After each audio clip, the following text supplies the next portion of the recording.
ಮಾಡ್ಕೊಂಡಿದ್ರಿಂದ ನಮಗಿದ್ದಾರೆ. ಮತ್ತು ಇವತ್ತೇನಾಗಿದೆ, ಒಂದು ಪ್ರಾಣಿ ಬದುಕಬೇಕು ಅಂದರೆ ಅದ್ರ ಕಸದ ಮೇಲೆ ಅದು ಬದುಕಬೇಕು ಅಂದರೆ ಅದಕ್ಕೆ ಆ್ಯಂಟಿಬಯೋಟಿಕ್ ಕೊಡಲೇಬೇಕು. ಇವತ್ತು ನೋಡಿ 2015 ಅಮೆರಿಕದಲ್ಲೂ ಕೂಡ ಕೇಜಲ್ಲಿ ಕೋಳಿಯನ್ನು ಇಡಬಾರ್ದು, ಬಿಟ್ಬಿಡಬೇಕು ಅಂತ ಹೇಳಿದ್ದಾರೆ, ಇದು ಮಾಡ್ತಿದ್ದಾರೆ.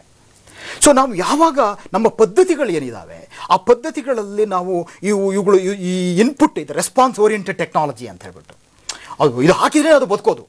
ಸರಿಯಪ್ಪ, ನಿಮಗೆ ಒಂದು ಇದು ಕೊಡ್ತೇನೆ, ಆದರೆ ಇದು ನೀವು ಇದನ್ನು ಬದುಕಿಸ್ಬೇಕು ಅಂದರೆ ಇದಕ್ಕೆ ನೀವು ಇಷ್ಟು ಹಾರ್ಮೋನ್ ಹಾಕಬೇಕು, ಇದಕ್ಕೆ ನೀವು ಇಷ್ಟು ಆಂಟಿಬಯೋಟಿಕ್ ಹಾಕಬೇಕು, ಇಷ್ಟಕ್ಕೆ ನೀವಿಷ್ಟು ಏನು ಬೇರೆ ಔಷಧಿಗಳನ್ನು ಹಾಕಬೇಕು, ಡಿಸ್ಇನ್ಫೆಕ್ಟೆಂಟ್ ಹಾಕಬೇಕು, ಇದೆಲ್ಲ ಇದೆಯಲ್ಲ, ಇದು ಕೃಷಿಕನಿಗೆ ಇದಾಗಿದೆ. ಮತ್ತೆ ಕೋಳಿಗೆ ಏನು ಇಂಜೆಕ್ಟ್ ಮಾಡ್ತಾರೆ? ಇದು ಇಂಜೆಕ್ಟ್ ಮಾಡೋದು ಅಂತಲ್ಲ, ಆ್ಯಕ್ಚುಲಿ ಏನಾಗಿದೆ ಅಂತ ಹೇಳಿದರೆ ಅಲ್ಲಿ ಗ್ರೋತ್ ಪ್ರಮೋಟರ್ಸ್ ಅಂತ ಹೇಳಿ ಯೂಸ್ ಆಗುತ್ತೆ. ಗ್ರೋತ್ ಪ್ರಮೋಟರ್ಸ್ ಯಾವುದು? ಆ್ಯಂಟಿಬಯೋಟಿಕ್ಸ್ಗಳು. ಆ್ಯಂಟಿಬಯೋಟಿಕ್ಸ್ಗಳು ಜಗತ್ತಿನಾದ್ಯಂತ ಅನೇಕ ದೇಶಗಳು ಬ್ಯಾನ್ ಮಾಡಿದ್ದಾವೆ.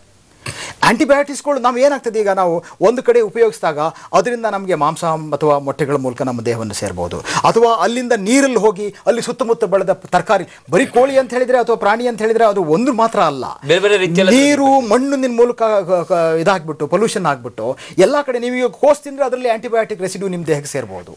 ಆ್ಯಂಟಿಬಯೋಟಿಕ್ ನಿಮ್ಮ ದಿನಕ್ಕೆ ಪ್ರತಿದಿನ ನಿಮ್ಗೆ ಒಂದೊಂದು ಡೋಸ್ ತೊಗೊಳ್ತಿದ್ರೆ ಇದು ಹೆಂಗೆ ಅಂತ ಹೇಳಿದರೆ, ಆ್ಯಂಟಿಬಯೋಟಿಕ್ ಕೊಡೋದು ಹೇಗಿದೆ ಅಂತ ಹೇಳಿದರೆ, ನೀವು ಚೆನ್ನಾಗಿ ಮಳೆ ಬರ್ತಾ ಇದೆ, ಹೊರಗಡೆ ಹೋಗಬೇಕು, ಯಾಕೋ ಚಳಿ ಆಗ್ತಾ ಇದೆಯಪ್ಪ, ಒಂದು ಆ್ಯಂಟಿಬಯೋಟಿಕ್ ತೊಗೊಂಡೇ ಹೋಗೋಣ ಅಂತ. ಕಾಯಿಲೆ ಬರಬಾರ್ದು ಅಂತ ಹೇಳಿ ಆ್ಯಂಟಿಬಯೋಟಿಕ್ಸ್ ತೊಗೊಳ್ಳೋದಿದೆಯಲ್ಲ, ಇದು ಬಹಳ ದೊಡ್ಡ ತಪ್ಪು. ಮತ್ತು ಇದರಿಂದ ಏನಾಗ್ತಿದೆ ಅಂತ ಹೇಳಿದರೆ, ನಮ್ಮ ದೇಹಕ್ಕೆ ಈ ಆ್ಯಂಟಿಬಯೋಟಿಕ್ಗಳಿಗೆ ನಮ್ಮಲ್ಲಿ ಇರ್ತಕ್ಕಂಥ ರೋಗಾಣುಗಳು ಏನಿದ್ದಾವೆ ಅವು ಹೋಗ್ಬಿಟ್ಟಿದ್ದಾವೆ. ಈಗ ನೀವು ಕಳೆದ ವಾರ ಬಂತು super bug in the world ಅಂತ, ಒಂದು ಬಗ್ ಬಂದಿದೆ, ಅದನ್ನು ಯಾವ ಆ್ಯಂಟಿಬಯೋಟಿಕ್ ಕೊಟ್ಟು ನಾವು ವಾಸಿ ಮಾಡೋಕ್ಕಾಗ್ತಾ ಇಲ್ಲ.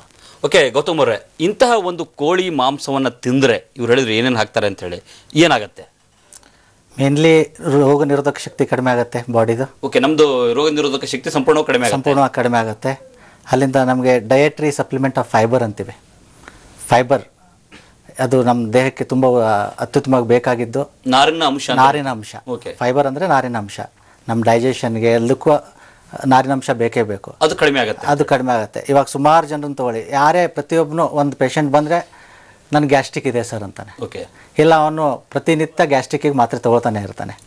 ಇದೆಲ್ಲ ಅವಾಯ್ಡ್ ಆಗಬೇಕು ಅಂದರೆ ಈ ಥರ ಪದ್ಧತಿಗಳು ಅವಾಯ್ಡ್ ಆಗಬೇಕು. ಓಕೆ, ಇದ್ರ ಜೊತೆಗೆ ಅರವಿಂದ್ ಅವರೇ, ಏನೋ ಈ ಮಾಂಸಾಹಾರಕ್ಕೆ ಸಪ್ರೇಟ್ ಕಾನೂನು ಇರುತ್ತಾ, ಅಥವಾ ಈ ಸಸ್ಯಾಹಾರಿ ಮಾಂಸಾಹಾರಿ ಎರಡು ಏನೇ ಅಡಲ್ಟ್ರೇಟೆಡ್ ಇದ್ರೂ ಕೂಡ ಒಂದೇ ವ್ಯಾಪ್ತಿಗೆ ಬರುತ್ತೆ? ಅದು ಹೌದು, ಫುಡ್ ಅಡಲ್ಟ್ರೇಷನ್ ಆ್ಯಕ್ಟಲ್ಲಿ ಫುಡ್ ಆರ್ಟಿಕಲ್ ಅಂತಿದೆ. ಸೊ ಮಾಂಸಾಹಾರಿನೋ ಸಸ್ಯಾಹಾರಿನೋ ಅದು ಫುಡ್ ಆರ್ಟಿಕಲ್ ಅಂದರೆ ಇದರಲ್ಲೇ ಬರ್ತದೆ.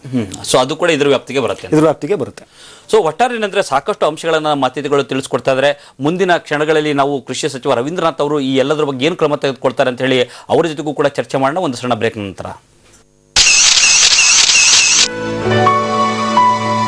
Davanam Jewelers, Avenue Road, 8th Cross, Malleshwaram, Commercial Street Junction, and now Mantri Square, Malleshwaram.